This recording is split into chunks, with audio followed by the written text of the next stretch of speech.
आप तो भली भांति जानते हैं कि धरती पर क्या उत्पात मचा हुआ है।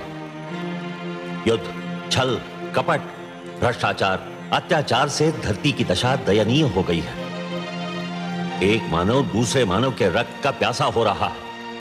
हे आदि प्रजापति, इस धरती पर रूप और कुरूपता, न्याय और अन्याय तथा गुण और अवगुण एक दूसरे में इस प्रकार समाये हुए हैं, यदि एक को मिटाया जाए तो दूसरे का भी कुछ अंश मिट सकता है।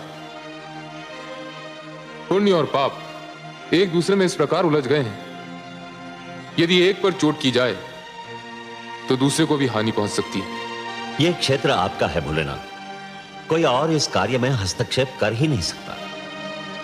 यह निर्णय केवल आप ही कर सकते हैं कि किसको नष्ट किया जाए और किसकी सुरक्षा की जाए। मैं इस निष्कर्ष पर पहुंचा हूं कि सृष्टि को पूर्णतया नष्ट करना उचित नहीं होगा। धरती को बने अभी अधिक समय नहीं बीता है। मेरे विचार में नष्ट करने के स्थान पर धरती को स्वच्छ किया जाना चाहिए। जल स्वच्छ करने का कार्य करता है। जिस प्रकार मनुष्य जल में स्नान करके अपने शरीर पर जमे मैल को दूर कर देता है, ठीक उसी प्रकार यदि धरती जल में डूबकर उभरे तो उसकी समस्त बुराइयां धुल जाएंगी जो आपको अनचाही लग रही हैं। परंतु धरती तो जल में डूबकर उभर आएगी, पर उस पर बसी मानव जाति का क्या होगा? मैं नए मानव को जन्म दूंगा। उसमें भी एक कठिनाई है। क्या कठिनाई है भोलेनाथ? आपके पुत्र मनु मानव सुरक्षा के लिए तप कर रहे हैं। वे मानव जाति का विनाश होने नहीं देंगे।